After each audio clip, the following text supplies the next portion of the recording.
what are some of those ways that you feel like teachers can help those students or empower those students to kind of get over that hurdle and get to that moment where it's like, I get it now. It makes sense. So we don't need to be producing human calculators anymore.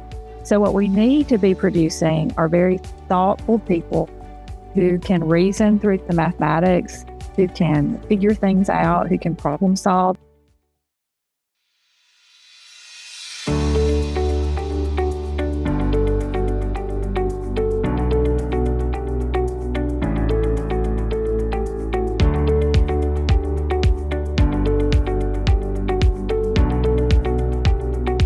If you've ever tried to teach math to your child, or anyone for that matter, you know that it's oftentimes much easier said than done. And that's why it's critical that as educators, we continue to develop our teaching strategies to meet the needs of our students.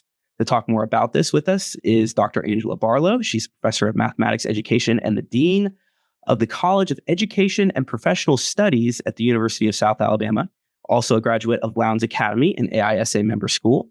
Dr. Barlow, thank you so much for being here. Thank you for having me. I look forward to our conversation. And before we continue, I want to make a note that the quick bio that I just read off, it only scratches the surface of the expertise that Dr. Barlow brings to the table. So let's just be very clear here. I would spend all day reading the accolades and the experience that you have. So, and that's why it's so valuable, I think, for us to bring that expertise to our listeners, to the AISA, and hopefully help some of our teachers really kind of get a good foothold on some of these topics that we're going to be talking about. So before we get into some of those topics, tell me a little bit about yourself, where you got started in teaching, how many years of experience you have in the classroom, and also at the administration level as well. Sure. So I am a Lowndes Academy graduate, class of 1987. Woo-hoo. And so I left there, went to college, got my teaching certificate, and came right back and actually taught at Lowndes for the first couple of years, and really had a blast back at my home school and sitting at the teacher table next to the folks that had taught me. But then, my husband's job moved us, and so that set me on a different journey that I'd never really anticipated. I did spend some time teaching in Troy, Alabama at Charles Henderson High School. And I also taught high school at Andalusia High School. And of course, I'm a math teacher, so all of that is teaching mathematics. But then I had the opportunity to go back to school and gain my PhD. And so I did that. And so I have a PhD in mathematics education from Harvard.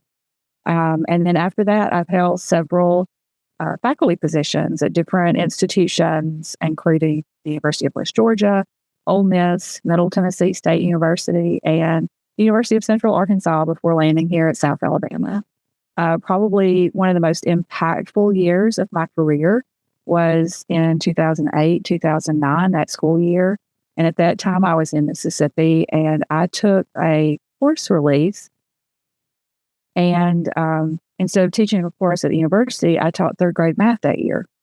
So I had my class of third graders. I went every day to that school and taught. I was their math teacher for that year. And that was just a phenomenal learning experience. And I hope I get to share a little bit about that as we talk today. And then I've spent the last 10 years or so doing a lot of grant work. So working with teachers and schools through external funding. And that has given me the opportunity to go in and teach in different classrooms across Tennessee. And that's actually what I did for the AISA just the past month or so. Working with teachers, going in, like doing demonstration lessons with kids, and then talking about those with teachers. So I've got, about 30 years of doing a little bit of this and that, and love it all. Well, and the teaching aspect of things, it's really interesting because it seems just from looking at your lengthy resume here, I mean, you've taught really at almost all levels of education, whether that's grade school, high school, and then also within higher education as well. And advocating for that, I think, talk a little bit about how your experience in the classroom impacts or guides maybe some of that work that you mentioned as far as applying for grants, teaching teachers. Mm-hmm. How does that experience guide you through all of that? Absolutely. So, one of the things that happens to us as we move into higher education is a lot of times we are either disconnected from the classroom, so we're not in there as much, or we're perceived as being disconnected from the classroom. So as a way to like get some street cred, so to speak, with teacher candidates, I find it's really important to go in and work in the schools and do things in classrooms. And the same as when we're working with in-service teachers. So through those processes, I gain insight into what students are thinking. I gain insights into how teachers are thinking about instruction. And then that informs not only what I write, so I write a lot of practitioner articles that show up in different journals for teachers to read. It informs the research. And so, as we're engaged in that, we ask questions, and then we want to think about how do we answer those questions through our research. And then it also informs what I do with teachers or what I do with students. So it's pretty powerful. So, for example, just a few weeks ago, I had, a set of high school teachers, and we pulled out the Berry problem. And I won't bore y'all with math, but if any of them are listening, they know exactly what I'm talking about. So we pull out the Berry problem, we dig into that, and then we have this moment where I say, well, here's how a sixth grade student thought of this. And so let's think about how this sixth grader viewed this mathematical problem. And then let's make sense of that. And how does that compare to what we were thinking? And so those types of activities go a long way towards growing a teacher's professional knowledge of the content that they're teaching. And so I'm only able to do that because of time spent in the classrooms. So that experience is something that I can leverage to support the work, whether it's working with classroom teachers or pre-service teachers. And a lot of your experience and your insights have also informed a pretty big piece of legislation within the past few years here in Alabama, the Alabama Numeracy Act. Really, that whole piece of legislation is really just designed to spur growth, I believe, as far as teaching math and really just finding innovative ways to improve student performance, because it really is no secret that Alabama is lagging behind the rest of the nation when it comes to math scores. How would you describe the state, I guess, of math performance right now in Alabama, but then also specifically how this Alabama Numeracy Act, is going to address that issue? Sure. So, I think as a state, we're all trying. We're trying to do better. We're trying to do different. We're trying to get the word out. We are leveraging different things that have come from the National Council of Teachers of Mathematics. So we talk about, the mathematics teaching practices. We're seeing those messages go out. And we have seen some improvement in the math scores for the state. But I am so excited about the Alabama Numeracy Act and what that means for our state. And, there are a couple of different components to that. One relates strictly, with what's happening in public schools and the elementary schools. And there's some good stuff in that, but that's not where my focus is at this moment. My focus is around teacher preparation and the impact of that act on teacher preparation. And this is where I think things get really exciting, not only for our teacher candidates and their students that they will one day serve, but for our state. Because what we've done, and I'm not the we in this is there's a task force that did all of this for us. But what they've done is they've said, okay, instead of taking regular math classes that might have students that are in history or mathematics or, just whatever, anybody could take math classes. So instead of taking that, we're going to take a series of courses that are specific for our folks that want to be elementary teachers, special education teachers, or early childhood teachers. And these classes, and it's 12 hours, so that's awesome. We've got, a 4-course sequence that integrates math content and pedagogy. And so I can get really down and deep in the weeds on this and probably bore your listeners. But the exciting thing about it is that there is a professional knowledge base that a mathematics teacher must have. And these courses are designed to support them in developing that professional knowledge base. And we see that across the country at the graduate level. So and we see it in our own state, but often that type of knowledge is delivered as a part of a graduate program, whether it's a master's, an EDS, or a doc program. But we're putting this into our undergraduate programs.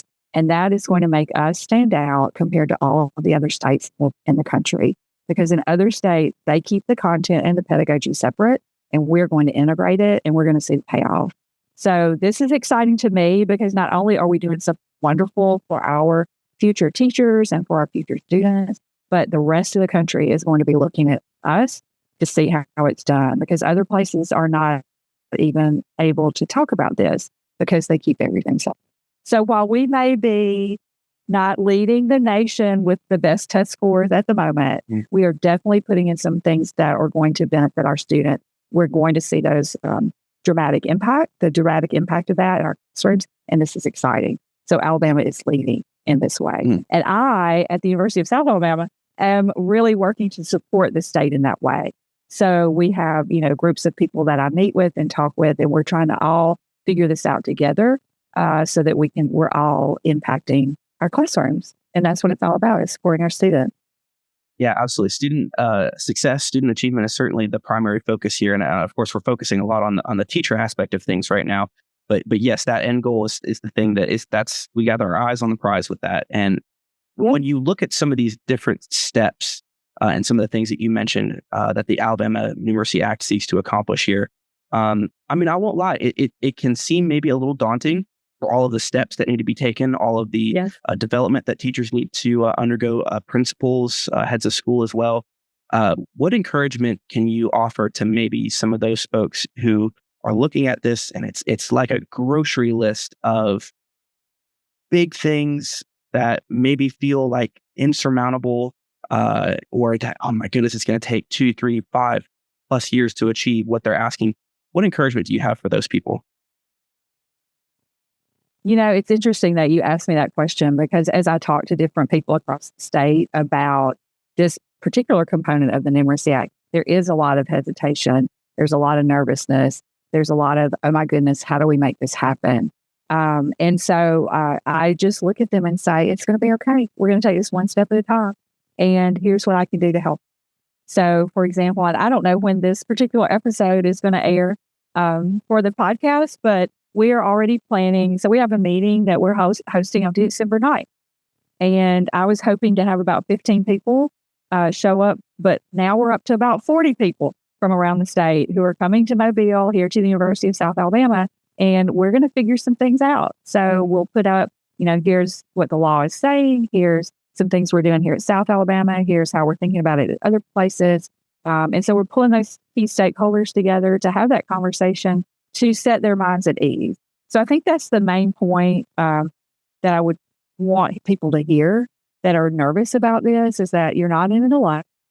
We're all working in this. And, we don't have like a system of universities like you see in other states that pulls people together. So I'm actually hoping that, like, through the Numeracy Act, we can develop an informal system of bringing university faculty together, to bringing together our State Department people to have these conversations so that we are collaborating in this way. So our meeting on the 9th we're referring to it as a collaborative work session.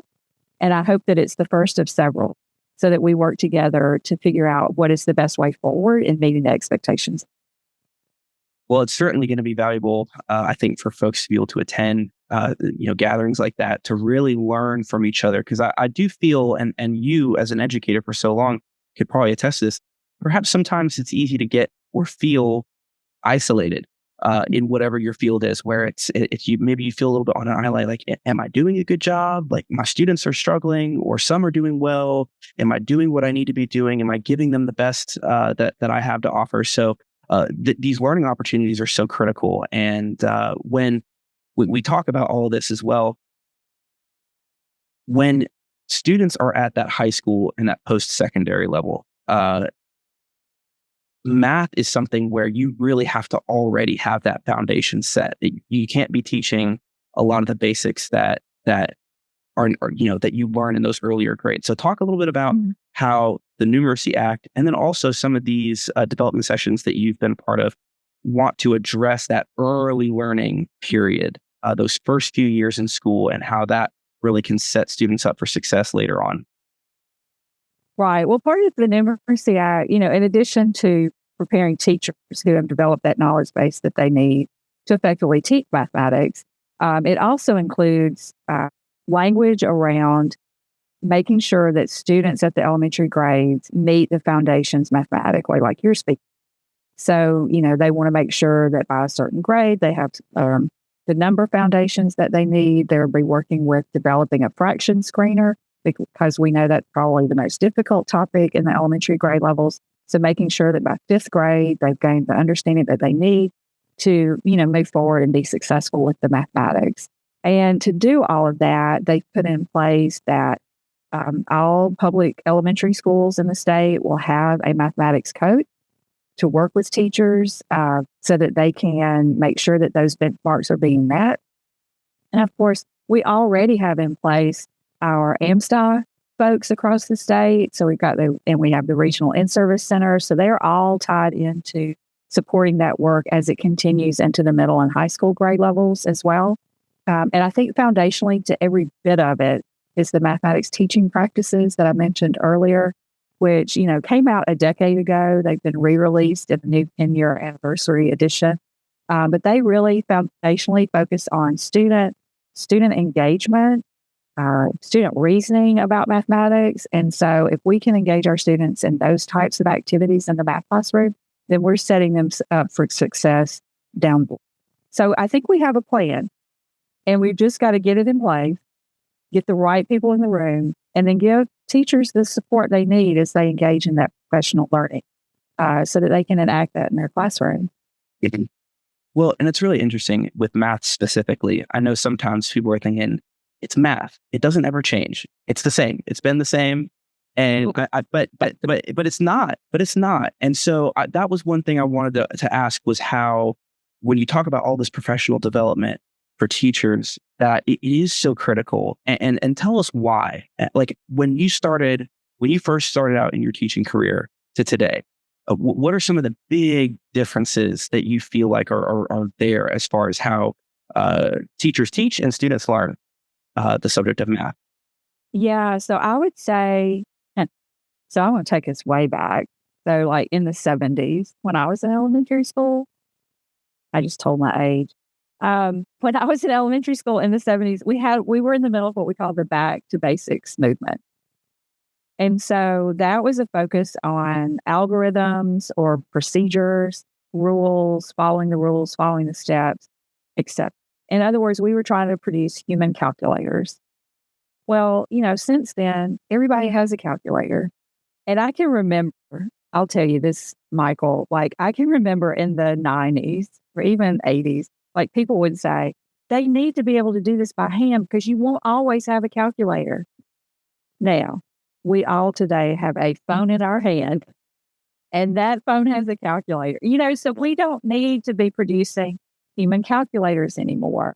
So what we need to be producing are very thoughtful people who can reason through the mathematics, who can figure things out, who can problem solve. And so the shift, and that's what you asked me about, like what has changed, what's the shift, is to think about, gosh, I just lost my train of thought. Oh, sorry. Okay. So the shift is to think differently about what it means to know and do mathematics. So in the past, and that's where our parents come in. So like our parents came through school at a time where probably what it meant to know and do mathematics was to like remember things, do it quickly, not really even have to think. Like you just know that 3 times 4 is 12 and you're done. You don't have to think of it, right? But now we know, okay, knowing and doing mathematics, it's way more than that. It involves problem solving. It involves knowing what to do when you don't know what to do. And so when we think of like 3 times 4, we want our students to think of that as 3 groups of 4. So that later when they see 3 parentheses x plus 2, they think of that as 3 groups of x plus 2, so that we can see these big ideas building across.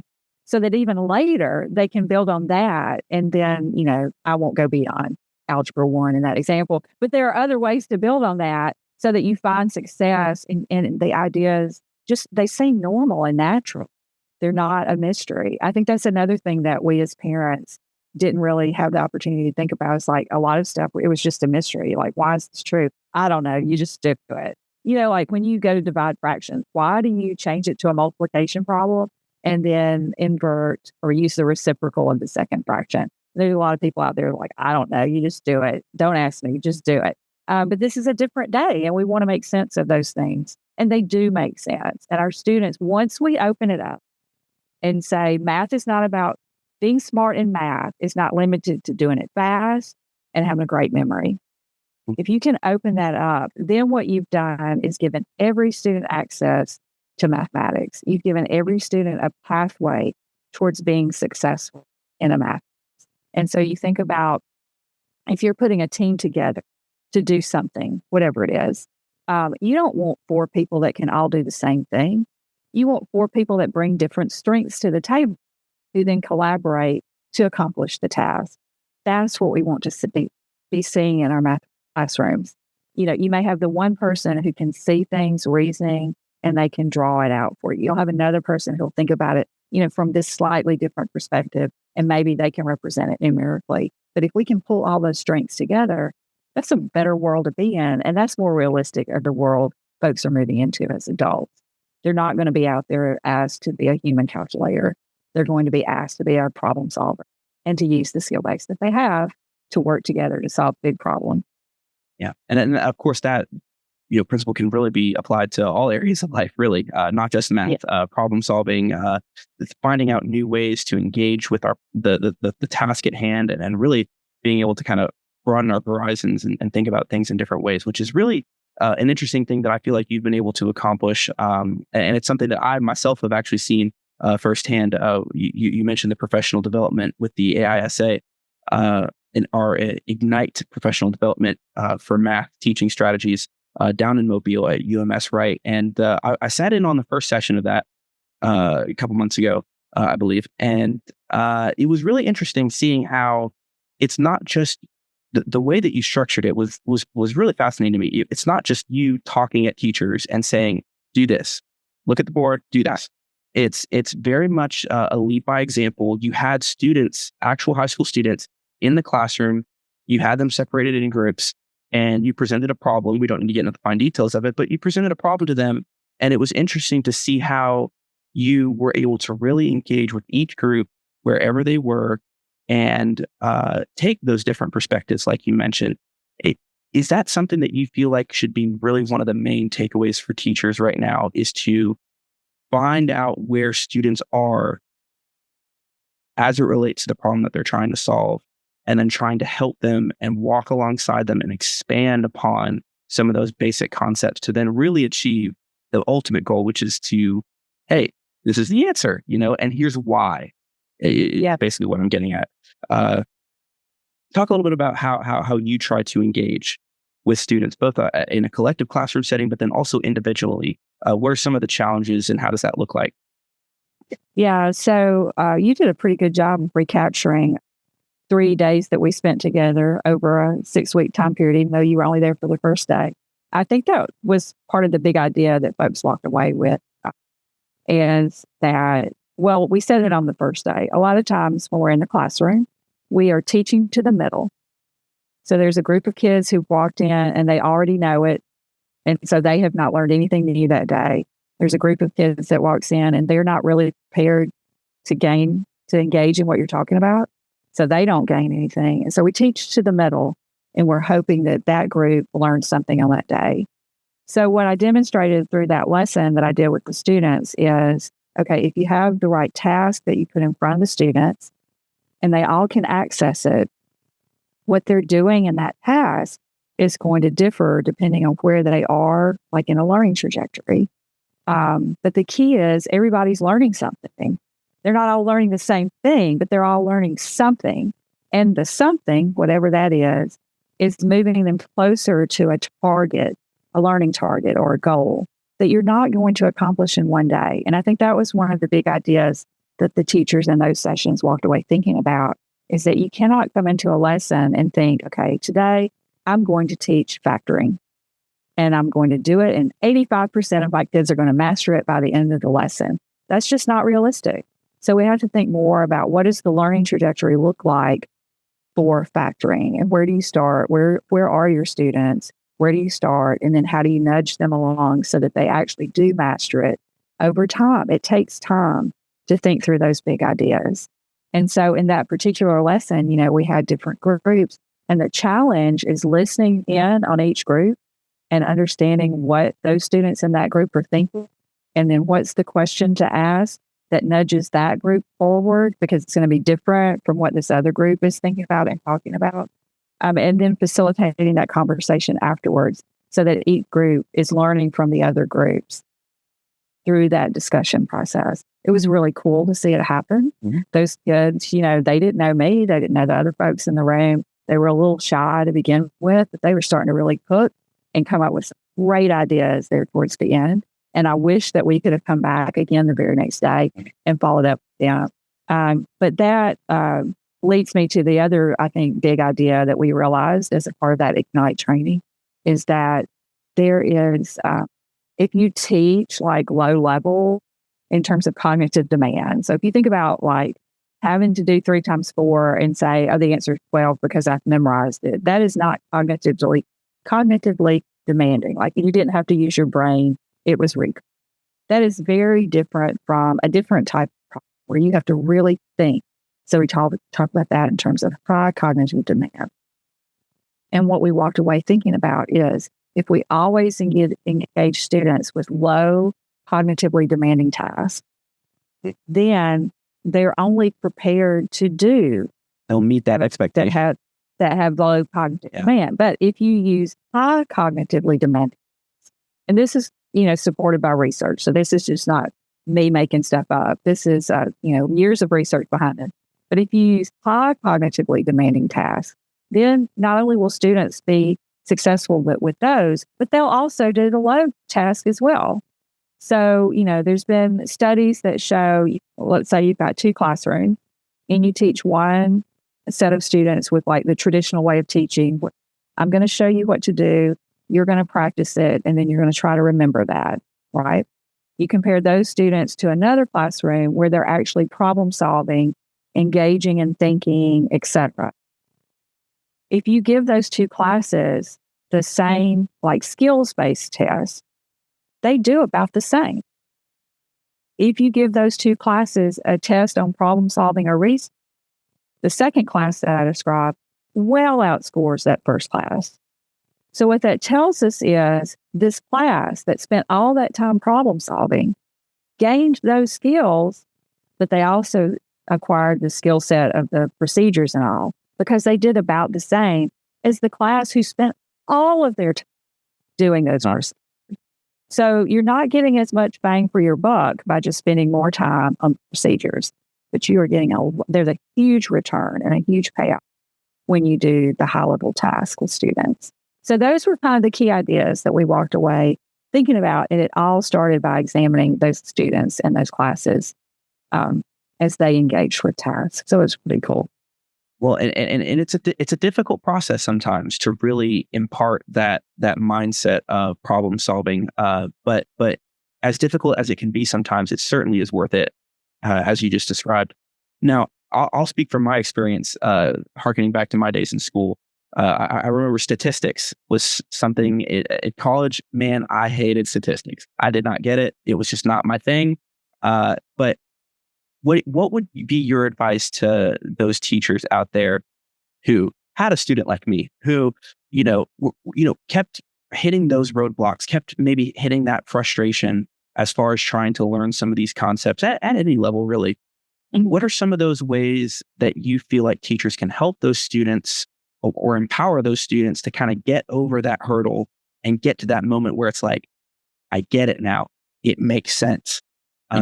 What would be your advice, maybe perhaps broadly speaking here, to help students get there? Right. So I hear 2 different things in your question. One is around like lack of interest, and one is around maybe you're struggling with it and you can't overcome the struggle. So in terms of the lack of interest piece, and we do face that in our classroom at all grade levels, what I have seen and done and experienced and try to help people understand is that those high cognitively demanding tasks are engaging in and of themselves. So the challenge of that work can go a long way towards enhancing motivation. But they do need to often be set in some kind of context or something that students find interesting. So, that's a part of getting to know your students, getting to know what they're interested in, and then finding legitimate problems that exist within that world. So we talk about real life applications a lot of time, but then the question is like, well, who's real life? Okay. Because if you're just using real life applications, but they're things that the kids don't know about or they're not interested in, that's not going to sell them or motivate them to want to solve that problem. But if you think about things that are real life to them, then that goes a long way towards motivation. So motivating context is important, and then also challenging tasks that they can engage in. There's a lot of reward in solving something that you didn't think you could solve to begin with. On the flip side, when it comes to like students struggling, the question then is, how do you turn unproductive struggle into productive struggle? Okay. So if you go into class and you don't struggle at all, well, then you didn't learn anything. So struggling is a part of learning. Like, to actually learn something, you have to have a moment of, gosh, I don't understand this. How do I figure this out? And being okay with that feeling. And being okay with that. Exactly. So that's productive struggle. Like when it's the struggle, the problem itself is just out of reach. And so you can get there, but it's going to take a little. That's different from unproductive struggle. Unproductive struggle is you have no clue. You're just sitting there and you don't want to do. So what we have to figure out is, how do we shift from unproductive to productive struggle? Now, sometimes that can happen just through the questions that we're asking. So if you've got a group or a student and they're at the unproductive struggle moment, then maybe you can say, well, have you thought about this? And you just walk away. So you're not giving them the solution. You're just giving them something, an inkling to get started. Sometimes it's something like, well, I noticed that so-and-so across the room, they were talking about whatever. I wonder if that would help you. And you just walk away. So giving them something that gets them thinking on a productive path often can help us switch from unproductive to productive struggle. During our session, I mentioned the berry problem earlier. And the reason all those folks will never forget the berry problem is because I gave it to them and I said, if you are using a proportion right now to solve this problem that is not appropriate, think of a different way to do it. And they had nothing to go for at that moment. So they experienced unproductive struggle at that moment. Then after a few minutes, I said, okay, well, here's one way that the 6th grade student once represented this problem. So I put that in front of them and said, talk in your groups about how that student might have been thinking. And now they were productive struggling. They were thinking through that work, but they had something to build on. And so that's a strategy to use, like, in that case, it was authentic, but it could be fake student work to have them to like spur that thinking. So that's the other piece to this. So in addition to like motivation, et cetera, it's shifting from unproductive to productive struggle so that they can continue to work. But you don't want to like give them everything, because then we're back to where we were before, just trying to remember, and it doesn't all make sense. So, yeah. Well, it's very interesting how in what you just described, it's not this intensive looking over their shoulder, like, no, yes, do this, don't do that kind of a thing. It's, hey, did you think about that? And then, like you just said, walking away. How crazy is that? Because I feel like sometimes maybe teachers feel like they've got to really just be like, I've got to really walk you and step by step by step by step. But it is really fascinating to me how something as simple as what you described can really be the difference for students and what they're trying to accomplish. And having those goals, like you mentioned earlier, I think is so important. Not just for teachers, of course, but helping students set those goals for themselves, particularly at varying levels of where they are in that subject or whatever concepts that they're learning. One thing I did want to ask as we come kind of to the end of our time here, but what sort of resources, whether authored by yourself or others, maybe teachers can't get to a professional development, maybe that's just not something that they can get to, or maybe one that involves you. What resources would you steer teachers toward that could really help make a difference? Right. Yeah. So I have been a member of National Council of Teachers of Mathematics for 25 years now. And so I obviously am a Kool-Aid drinker when it comes to NCTM. That's the acronym NCTM. But they do provide a lot of resources for our teachers. And the interesting thing about them is they've all been vetted, right? So, for example, we have our journal, or some people call it a magazine, and that's the Mathematics Teacher Learning and Teaching Pre-K 12, and we publish every month. We have a print version that you can get in the mail, but it's also all online. And I'm the editor in chief for that. And so I go through the process of supporting authors as they write about their ideas and they share them with other teachers. But they've all been vetted in the sense that they have to show evidence that they were used in a classroom. They show student work, so you can see how students were thinking about it. And then we have reviews that they go through, so they get feedback from reviewers.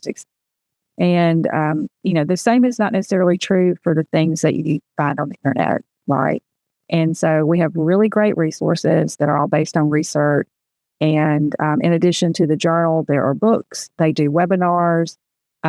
They do conferences, so there's just a lot of different avenues for accessing the materials that NCTM has. They are mostly member benefits. So you do have to be a member of the organization, but those membership dues that you pay go towards making those different resources possible. So I think personally, I would say that has been one of the greatest investments that I've made in myself as a professional, has been to be a member of NCTM and then utilize their materials. There are other organizations. So just last week, I was at the Alabama Council of Teachers of Mathematics conference that they had in Oxford, Alabama. So we have a state version of NCTM that people can certainly join and be a part of. It's not quite as much to join ACTM. I don't remember how much it was, but it's not quite as expensive, but they do have a conference for that. And then that's another resource. And then, there are other things on the internet that have like great tasks. So I'm trying to think. I'm showing my age again. I'm losing. Can't think of the word. But there are different places where we can find great tasks on the internet. And I would be more than happy to have conversations with people about where places to look and find these great tasks to use with students. But there are definitely plenty of resources in that regard. Well, and even if you're not investing dollars and cents necessarily, whether in memberships or certain resources, the investment of time can be oftentimes just as valuable. So I definitely want to encourage folks that are listening, our teachers, our administrators, to really invest in whatever way that you can invest in growing yourself and by extension, growing your students. So, which is really what it's all about, like we said. So, Dr. Barlow, thank you again so much for coming on the podcast. I really do appreciate it. I appreciate the work that you've been doing, not just with the AISA, but just really, across the board, across the state, nationally even. It's really inspiring to see the work that you've been doing. So thank you for coming on and sharing some of your expertise with our listeners. Yeah, no, thank you. This was my pleasure. I left the state in 2000. And so we moved back a year ago to the state. And so I'm just thrilled to be back in my home state around people that, I may even be related to. I find out a lot of times when I'm talking to them, but to give back in a very meaningful way to an area of the country that I care a lot about is phenomenal. So I appreciate this opportunity to chat with you and share some of that work. Campus Conversations is brought to you by the Alabama Independent School Association. If you want to learn more about the AISA, check out our website at aisaonline.org. You can also follow us on Facebook, Instagram, X, and YouTube. Thank you so much for listening. Join us Tuesdays for the next episode of Campus Conversations.